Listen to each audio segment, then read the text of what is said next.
Bueno, muy buenos días, un saludo cordial para todos los participantes en este evento, especialmente a don Carlos Sánchez Berzaín, presidente del Instituto Interamericano por la Democracia e infatigable luchador por la misma en toda América Latina, y obviamente los autores de este texto que estamos analizando, Dictadura disfrazada, don Israel Mérida y doña Ruth Cabero.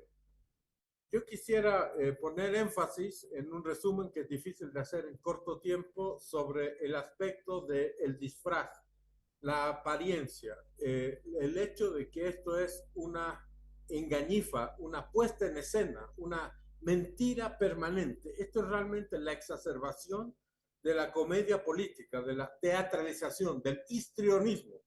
Todos los regímenes del castrochavismo, y en Bolivia no es la excepción, es una farsa, es un teatro.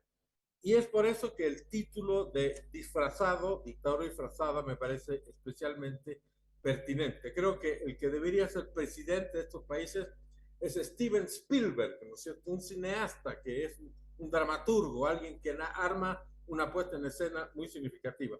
Y simplemente voy a citar 7 elementos que desde que se publicó y se presentó el libro en La Paz han consolidado esta idea. En primer lugar, ya ha sido mencionado, los vocales del Tribunal Constitucional sencillamente se autoprorrogaron, se quedaron ahí pese a que la Constitución dice que el término de su mandato ya estaba cumplido. Y lo hicieron porque el gobierno sencillamente se hizo al leso, dicen en Chile, se hizo al tonto sobre el hecho de que sus mandatos se iban a cumplir en tal fecha, porque así le convenía políticamente. Y esto porque en Bolivia tenemos un sistema de elecciones judiciales, que es la cosa más absurda que se ha podido crear, donde los jueces compiten electoralmente, los candidatos a jueces, como si fueran políticos, como si fueran candidatos a diputados y a senadores. Una cosa que es absolutamente contra natura, ¿no es cierto? Pero que ha estado inscrita en la Constitución. Entonces, para no enfrentar el tema de las elecciones judiciales, el gobierno decidió autoprorrogar ilegal y anticonstitucionalmente a los magistrados.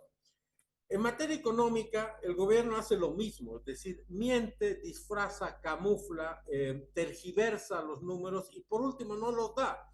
Todos los indicadores sobre la economía, el monto de las reservas, el monto de dólares de reservas internacionales, las reservas del gas, del litio, toda esa información se maneja el más grande oscurantismo. Entonces, no se sabe por qué están ocurriendo las cosas que están ocurriendo, o por lo menos no está respaldado en cifra porque no hay las cifras.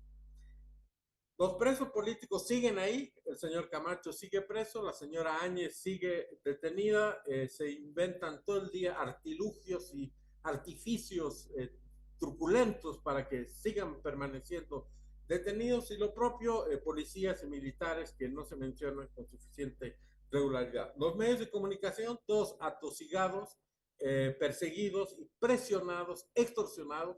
Se cerró recientemente un periódico de prestigio que era Página 7, dejando por lo menos al occidente del país sin una voz escrita más o menos de oposición.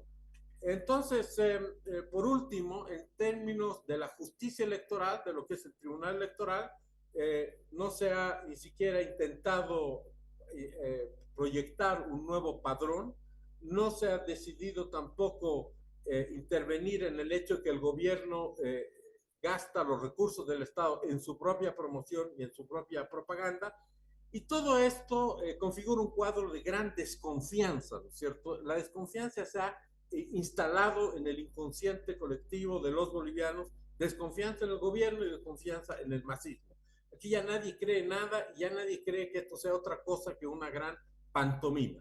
Ante esto queda la disyuntiva, participar o no en las elecciones. Y personalmente yo creo que tenemos que tener como oposición, como voces de la democracia, voces que estén presentes en el Parlamento, en todas las instancias donde se pueda, escogiéndolas bien, porque si no nos podría Ahora sí. pasar como la oposición actual, la oposición de Carlos Mesa, que la mitad de la bancada se ha sumado al oficialismo, voces que se escojan bien, pero al mismo tiempo tenemos que planificar y tomar iniciativas que sean acciones de resistencia, ¿no es cierto? Que no se concentren solamente en el aspecto electoral, sino también que Un asuman. minuto. Le queda un minuto, por favor. Bueno, en resumidas cuentas, esto configura un cuadro donde como lo decía al principio, la puesta en escena, la pantomima, el histrionismo exacerbado es lo que caracteriza la situación y eso es lo que lo vuelve difícil de enfrentar, ¿no es cierto? Porque como vivimos en el mundo actual, nunca sabemos qué es mentira, qué es verdad, cuáles son fake news, cuáles son noticias que son verdaderas. Este es un mundo complicado, no solo en Bolivia, sino en toda América Latina y en el mundo entero. Y estos son elementos del mismo que lo hacen un reto para poder enfrentar y para que prime, en última instancia, lo que tiene que primar, que es el bien, ¿cierto? La transparencia, la objetividad, un sinceramiento que no sea, que se aleje de una maniobra política permanente. Yo creo que este es un camino difícil, pero que lo tenemos que enfrentar tanto los jóvenes como los que tienen más experiencia. Y creo que la labor que hace el instituto y los autores de este libro difundiendo las visiones que están aquí resumidas, pues es muy valioso para ese efecto. Muchas gracias.